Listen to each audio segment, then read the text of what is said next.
Welcome to the Tintin podcast, where we explore the adventures of Tintin, one story at a time.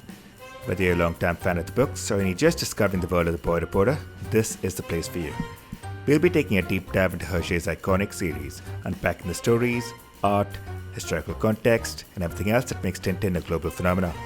Each episode will explore one of Tintin's adventures in detail, with plenty of trivia scattered right through. I'm Varun, and today we're following our favorite reporter into the heart of 1930s era China with the Blue Lotus. Some familiar voices in the pod. Joining us today are Greg. Good morning. Derek. Hello, everyone. And Srihari. Hello, everybody. And Srihari, the Blue Lotus, book number 5. It's a good one, isn't it? Yeah, for personal story is that this was my first ever Tintin that I read when I was 6 years old. And funnily enough, the reason I picked this up is because, the cover was really enticing. So yeah, it goes to show that there's a recurring theme with this adventure in particular, and how exuberant Hergé has been in the drawings and like the representation of China as a whole. Interesting, it was your first book. It was my second Tintin after Tibet, which makes for an interesting coincidence. Elsewhere in the world, though, Greg and Derek seem to have had a little more trouble picking this title up as easily.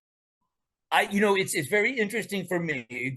I would get whatever episodes I could get my hands on, and Blue Lotus was one, for whatever reason, was not available around me for a long time. And so I didn't read it till, much later in the series. I was still a young boy, but I absolutely loved it. I thought the storytelling was great. I love the adventure. I love the setting. And also for me is the issue of color blindness. I can see color, but I see it very differently than everybody does. And I have tremendous trouble with shades. And so the coloring of Blue Lotus in particular, I don't know why, I think it's the blues. It just stands out to me, and I love everything about it. I'm from Singapore, and again, for the same reason, perhaps, Greg, I couldn't get Blue Lotus. I think I probably had the entire series, and I didn't even know Blue Lotus existed until it was finally published in the late 80s, or at least available in the late 80s in Singapore. And then I got my hands on it. It's the only hardcover book that I've got, actually. The rest are all soft covers.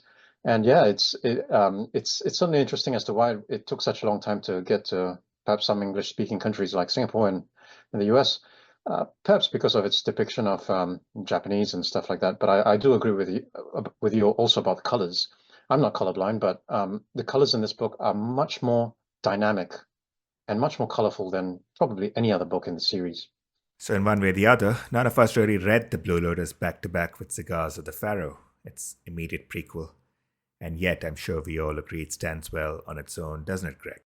I think it does. Again, I don't know what order I read Cigars of the Pharaoh in, but I did not read Blue Lotus until many years after the fact, and I probably even forgot about some of the connections in Cigars of the Pharaoh when I did read Blue Lotus. So I absolutely think it stands on its own. Obviously, there's references to things that took place in Cigars, but I think it absolutely stands on its own, if for nothing else than the art.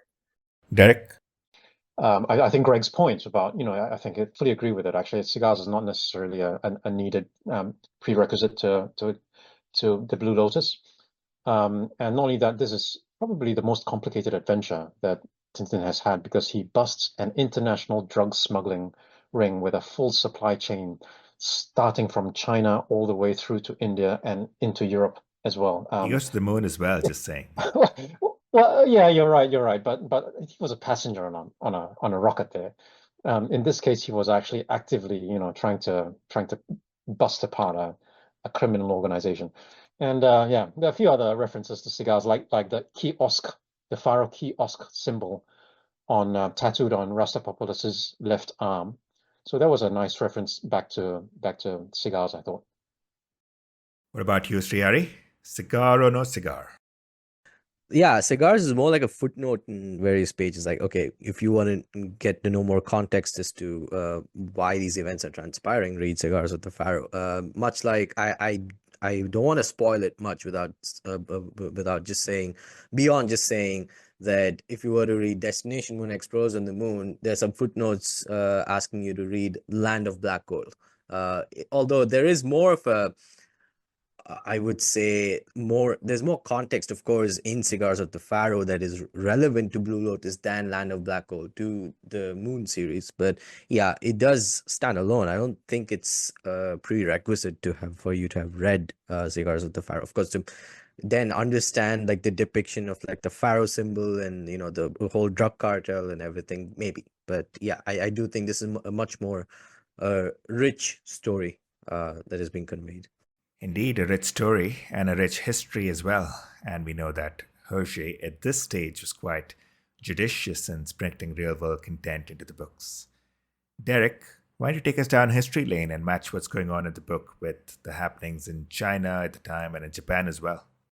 Yeah, interesting. Blue Lotus was written, I think, in 1934 or something like that. But he does cover certain incidents that triggered the Second World War in the Asia arena. Starting with the Mukden incident, whereby the Japanese in 1931 blew up the Chinese railway in Manchuria. In Tintin's book, in the Tintin book, it was shown that it was blown up by Mitsuhiro Ato and his gang of smugglers. But I think in real life, it was actually blown up by the Japanese military as a pretext to invade Manchuria. So in 1932, Japan invades Manchuria, and you can see that also in the book where the Japanese soldiers are marching in. Then also in 1933, in the later part of the book, Japan officially leaves the League of Nations after the League of Nations condemns their Manchurian invasion. And again, that's all historically accurate. So I think it's really the first book, perhaps even the only book that has such historical accuracy with respect to events that happened in the 30s. And not only that, as a kid growing up in Singapore, I didn't learn about all these things. I learned history, but maybe I wasn't paying attention or maybe I was sleeping. But we learned about the Second World War when the Japanese invaded Singapore in 1941 and 1942. But we really didn't learn that much prior to that. So it was this Tintin book that made me learn that, wow, China was under in World War II for much longer and suffered for much longer than people in Singapore and other parts of Asia. And it was this Tintin book that made me aware that, the World War II wasn't just the 40s, it was before that. And Greg, I'm sure you'll agree that the prep going into this book for all of those events was top-notch. I do, yeah. The research that he did was from an actual person that lives in China, rather than, say, some colonialists or some priests that had visited. He actually went to the people whose culture he wants to talk about. So that was great. That was a dramatic change from things in the past. Not to nitpick, but he lived in Belgium and not China. I'm referring to Zhang Chongren, who Hergé used for his research. Not that I doubt his extensive knowledge of his own country, but I'm sure Derek can tell us more about him. Yeah, Chang Chongren was an art student that studied at in one of the universities in Brussels. And as Varun pointed out, he was introduced to him by a Catholic priest. Chang Chongren became a very close friend of Hergé, and some people call them like brothers. And prior to the writing of the Blue Lotus, Chang Chongren and Hergé spent about a year together talking about art and understanding the history of China and the everyday customs of China and so on. So and of course, Chang Chongren, being a Chinese citizen, probably was very anti-Japanese, learning as to what's going on in China at that time, and certainly influenced Hergé. And I think for this, we can certainly thank that Catholic priest, and I forget his name now, the Catholic priest that Father Gosset. Yeah, thank you. To introduce Chang Chongren, because this really did inspire this incredible piece of art that Hergé has put together, including the Chinese art in the background, the Chinese posters with slogans, architecture, all of that stuff, the colors, the red that's used so much in Chinese architecture and Chinese furniture, all over the place. It's just a really beautiful piece of art, I think, that Hergé's put together. Surely it's not a coincidence that Tintin too comes across a good Chinese friend in this story, Chang. And that's a character Hergé keeps in his back pocket until decades later, Derek. Yeah, I guess Hergé probably didn't think that he would resurrect Chang and Tintin in Tibet later on, because he's unmentioned throughout the entire series. But I guess Hergé really did paint Chang in a very, very nice light in the Blue Lotus. I'm guessing that Chang was supposed to be the representation of his good friend Zhang Zhongren. So yeah, it's certainly really good. He's very humble. He has preconceptions of Westerners. Like when he's saved by Tintin, he first asks, "Why did you save me?" And then they both go talk to each other about the preconceptions of each cultures have of each other, which was quite a nice couple of scenes, I thought, to explain what Europeans thought of Chinese and what the Chinese thought of Europeans. I think that his friendship with Chang, it was just a useful relationship that Tintin already had that Hergé could draw upon, rather than having to create a whole new character and create backstory and all that typical stuff that goes along with creating any literary character. But I think it was probably more of an emotional draw than anything else for Hergé, because he does seem to have had a very strong friendship. With I'm sorry, I forgot the gentleman's name that helped him do the research. Zhang Chongreng. Yes, for Blue Lotus. And that seems to be more of an emotional draw for him than anything else. I'd echo that emotional draw, Greg. That's really the only emotion in the entire series is with Chang, right? In this book as well as in Tibet. Everything else is more adventures, the adventures of Tintin. But Tibet was a real emotional book, I think, because you could see the connection of strong friendship between Tintin and Chang, and that started in this book here. So yeah, it's really the only two books where there's a strong emotion that Tintin has. Yeah, and I have to say that was also what the opposite that I liked about it was. It seemed that Hergé, compared to his other books, went out of his way to humanize the Chinese. He didn't do that with the Japanese at the time period, but he most definitely did with the Chinese, and I appreciated that today as I did when I was younger, because I was learning about those things myself. And to have Tintin engage with Chinese as human beings, as opposed to children or even less subhuman that we saw from Congo and even the Soviet Union. It just that's why I'm glad I didn't read those books until much later in life, because this is the Tintin I knew and grew up on. On the other side of the plot, Derek, we have Mitsuhirato and the Japanese military. In fact, you'll agree the Japanese in general suffer from a less than flattering portrayal, don't they? Yeah, I'd agree with that the Japanese are depicted quite badly or quite uglily, in an ugly fashion, I suppose, if you like, compared to the Chinese. But this is normal. It's not a sign of the times, I don't think. If you watch any movie today, Keanu Reeves is never the bad guy because he's just so good looking. He's too good looking to be the bad guy, right? They put Jack Nicholson or some ugly guy as the bad guy. You need to have the ugly guy so that the audience is drawn in to hate the bad characters, and you see that in movies and in media today, right? Shah Rukh Khan is always the good guy, never the bad guy. So because he's good looking, you need a bad looking guy to be the bad guy, so that you know who to hate when you read a book. So I think Hergé, was playing to his audience here. But do you think Hergé took a risk portraying the Japanese like he did Srihari? Buck-toothed and inherently violent. Yeah, I would say so. Of course, I'm not as aware of the historical context as Greg and Derek are, but yeah, it did seem like a pretty risky move.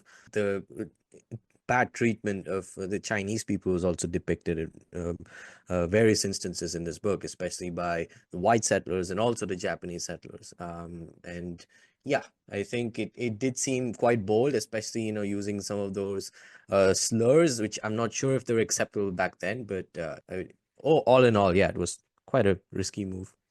I disagree actually with Srihari's. Apparently, in the 30s, European sentiment was somewhat sympathetic towards the Japanese because they represented a bulwark against the Soviet Union, which was threatening Europe. Additionally, what I learned was that Casterman, the publisher, the Tintin publisher at that time, urged Hergé to make modifications to the book. They sent him a letter please make modifications to the book to make it appear less anti-Japanese, probably in 1940 or something like 1942, I think it was, because they feared that it would be banned in Europe because Germany and Japan had signed a tripartite treaty. Hergé never replied to the letter. He probably threw it away. So, well, he didn't throw it away because we still have it, but at least he didn't make any changes. Greg, you had something to add? So again, it was important for me to really get across that this seemed like such a departure for me from the Tintin books, that it seemed like it was a more modern book as opposed to being the fourth in the series. I am still baffled by that. That because you could go to other issues that come later and they are nowhere near as good as this, I don't think. Both in terms of art style, in terms of storytelling, in terms of cultural sensitivity, in terms of things that you might want to care about in a good story. And it's it probes into a part of the world that I've been to a lot of places, and Asia is not one of them. Surprisingly, I don't know why, but that's trying to be next on my list. And this is one of the things that it's always been in the back of my head, was the beauty of China. So I just That's a really interesting take. So are we really stating that the next three books in the line, The Buccaneer, Black Island, and King Ottokars, are inferior? I don't know that the storytelling is, but I would say the artwork most definitely. I think he really went out of his way to, when you look at the symbology that's involved, the architecture, like Derek was pointing to earlier, that, he really put an effort into, and maybe that's not what he was able, that level of intensity he was unable to do book after book after book. But again, this is not to draw away from the next books. I loved them as well. It's just that I felt this was just such a departure, especially coming so early in the series as it did. A word about the artwork and plot, Derek? So referring to the artwork, I think it's fantastic. I think firstly he draws Shanghai in a really nice way. There's one scene whereby they're entering the gates of old Shanghai, through the walls of Shanghai, and you can see the Japanese have set up shop there in front of the gates of Shanghai with barbed wire and Japanese soldiers. So instead of becoming a thoroughfare of free trade and so on, it's become a trap for the Chinese. When every Chinese person has to report to a Japanese guard, and you can see a Japanese guard looking through the papers patiently and non-hurriedly when all the Chinese are queued up behind them.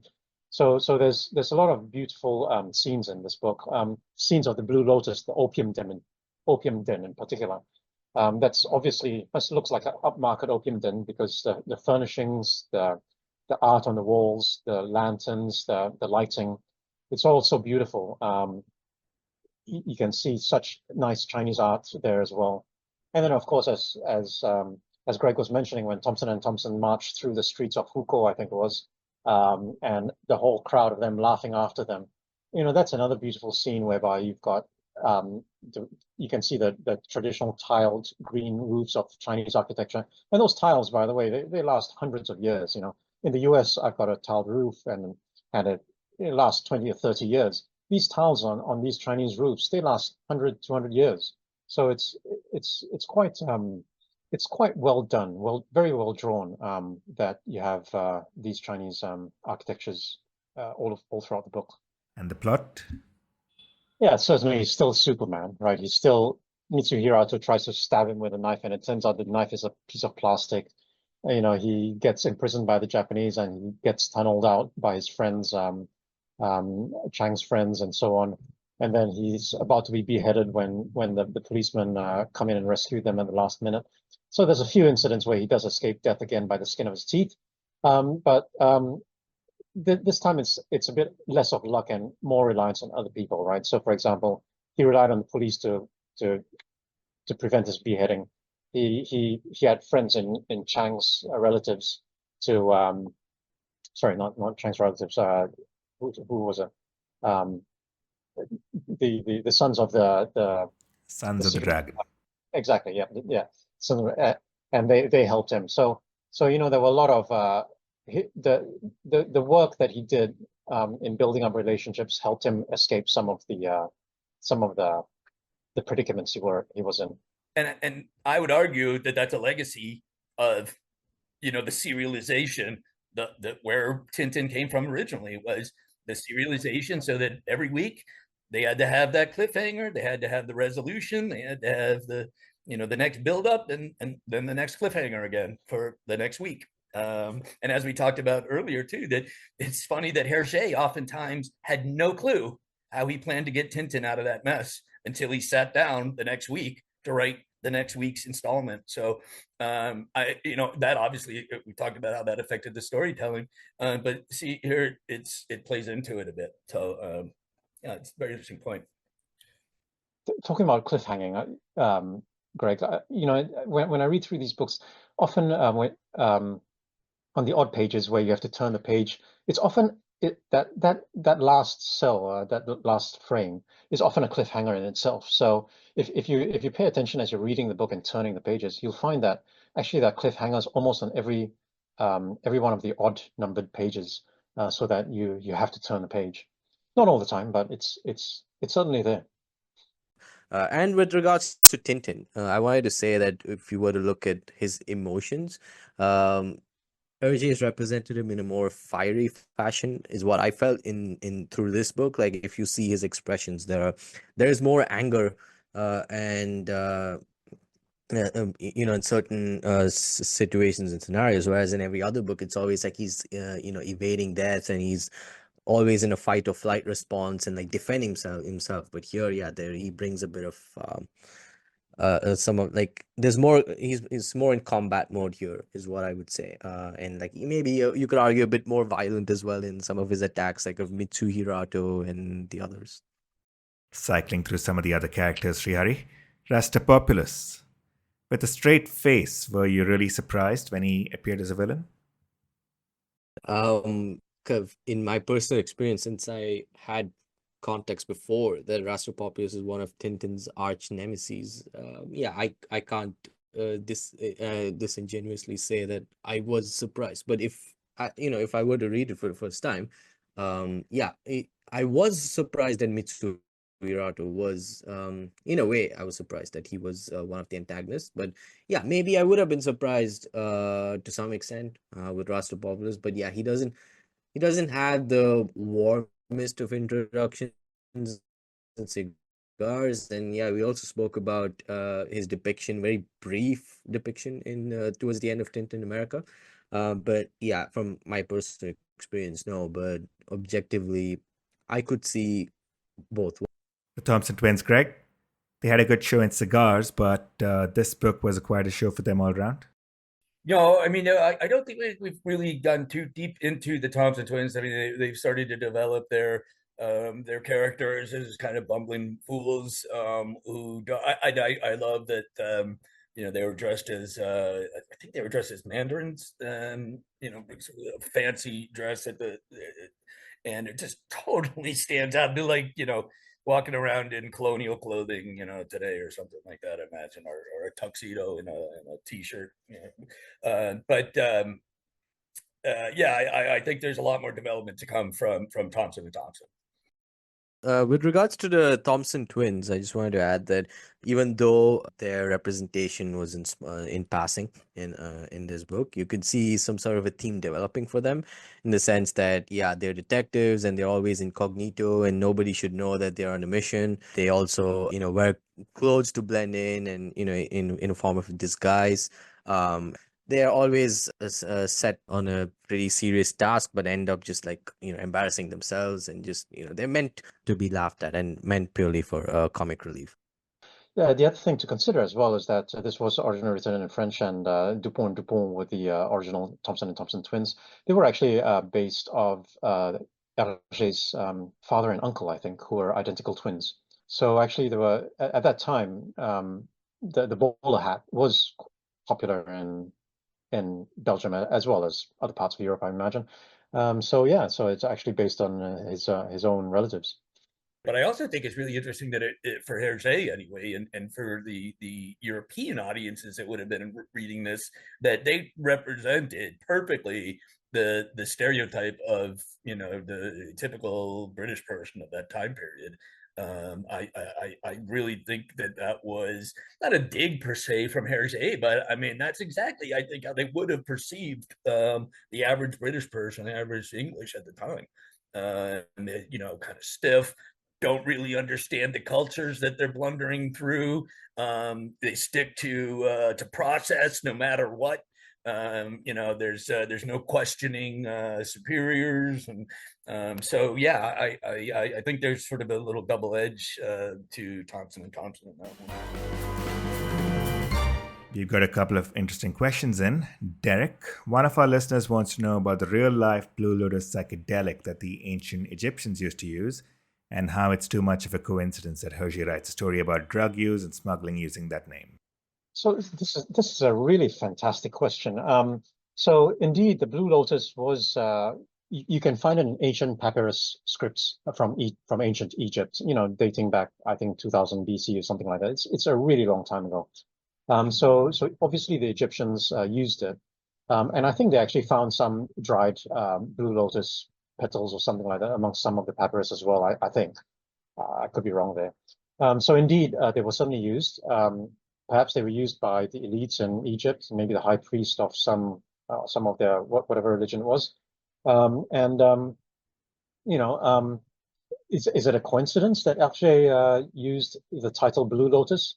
Probably not. I mean, if you think back to cigars, that started in Egypt. So it's probably another tie-in to Cigars of Pharaoh that he chose the name Blue Lotus. It's a really good point. Thank you, whoever brought that point up.